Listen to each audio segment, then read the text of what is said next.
Lecture audio du conte Laquelle fut la plus heureuse de Hans Christian Andersen par Valérie Alain.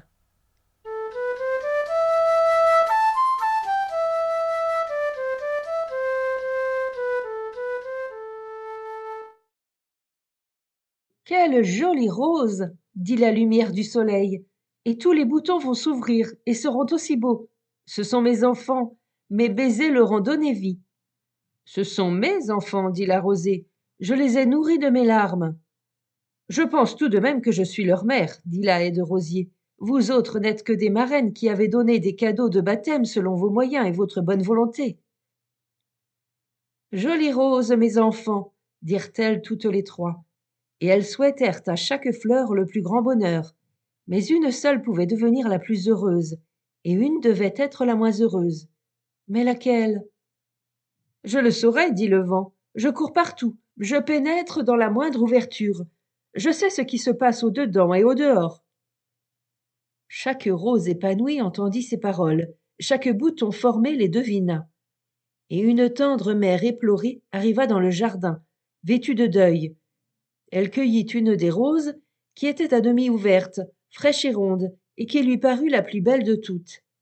Elle porta la fleur dans la chambre calme et silencieuse où, peu de jours auparavant, la jeune fille enjouée prenait ses ébats. Mais elle était maintenant étendue comme une statue de marbre, dormant dans le noir cercueil.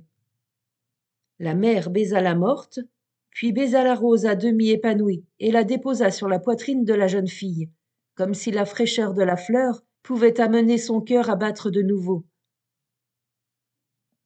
La rose sembla se gonfler. Chaque pétale frémit d'une pensée joyeuse. Quelle voix d'amour m'a été destinée! Je deviens comme l'enfant d'un être humain, je reçois le baiser d'une mère et des paroles de bénédiction, et je vais dans le royaume inconnu, rêvant sur la poitrine de la morte. Sûrement je suis la plus heureuse de toutes mes sœurs. La vieille sarcleuse vint dans le jardin où était la haie de rosiers. Elle aussi en regarda la splendeur, et fixa son attention sur la plus grande rose, tout à fait épanouie.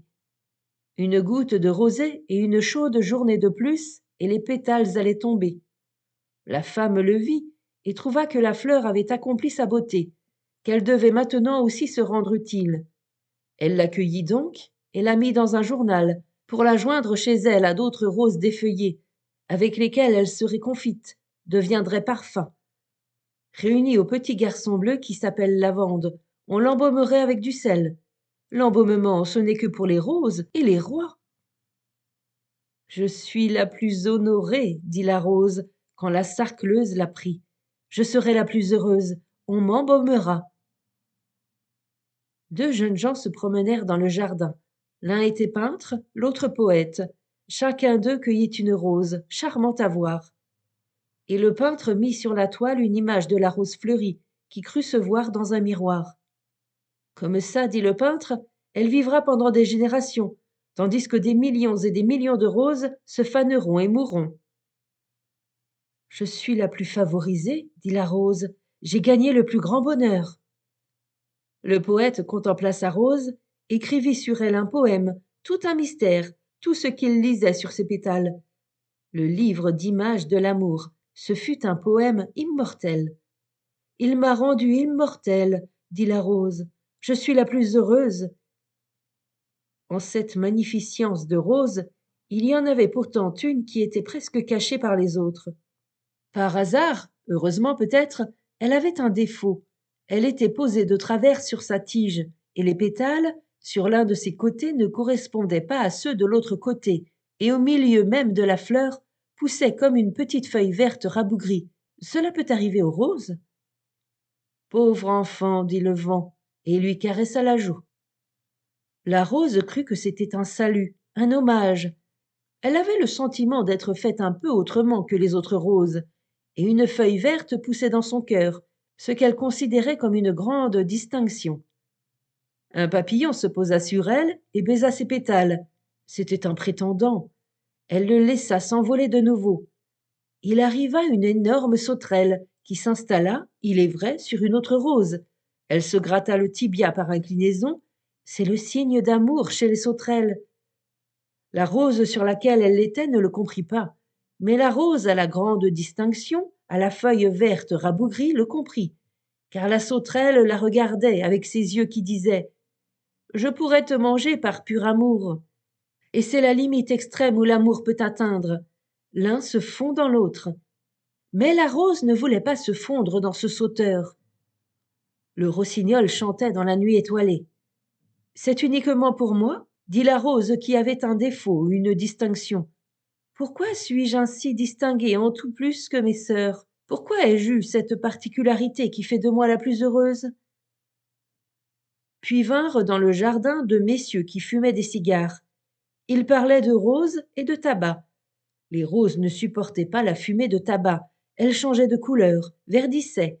Il fallait essayer cela. Ils n'eurent pas le cœur de prendre une des plus superbes roses. Ils prirent celle qui avait un défaut. « Quelle distinction nouvelle, dit-elle. Je suis au comble du bonheur. On ne peut plus heureuse. » Et elle verdit avec conscience dans la fumée de tabac. Une rose, presque en bouton encore, peut-être la plus belle du rosier, eut une place d'honneur dans le bouquet du jardinier, fut apportée au jeune maître autoritaire et partit avec lui en carrosse. C'était la fleur de beauté au milieu d'autres fleurs et de jolis feuillages. Elle arriva dans une fête brillante au milieu d'hommes et de femmes assis, agréablement éclairés par 1000 lampes. La musique jouait dans les flots de lumière du théâtre. Et lorsque, dans une tempête d'applaudissements, la jeune danseuse en vogue parut sur la scène, les bouquets volèrent à ses pieds comme une pluie de fleurs. Le bouquet où la rose exquise était comme une pierre précieuse tomba là. Elle sentit son indicible bonheur, la gloire et l'éclat où elle était jetée. Mais au moment où elle toucha les planches, elle se mit à danser aussi, sauta, roula, détachée de sa tige. Elle ne parvint pas dans les mains de la danseuse acclamée. Elle roula derrière les coulisses où un machiniste la ramassa, vit comme elle était belle, comme elle sentait bon, mais elle n'avait pas de tige. Il la mit donc dans sa poche, et lorsqu'il rentra chez lui dans la soirée, elle prit place dans un verre à liqueur et y resta dans l'eau toute la nuit.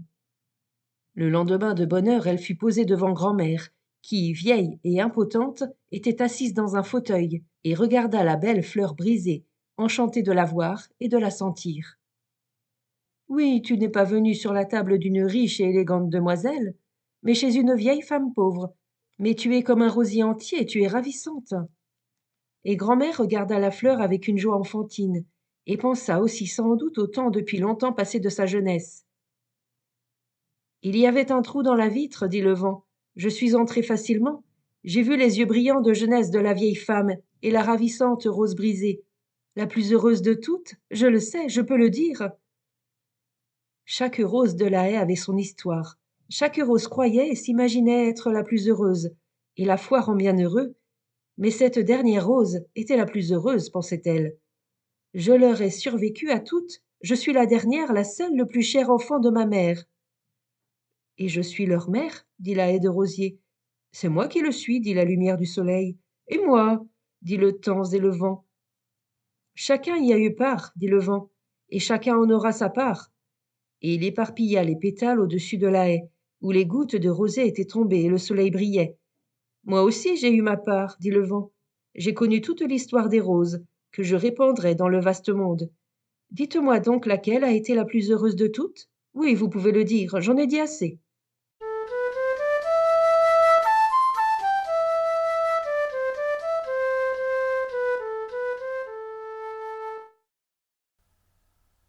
Fin de la lecture du conte « Laquelle fut la plus heureuse ?» Merci de votre écoute. Je vous rends vos oreilles. Cœur avec les doigts.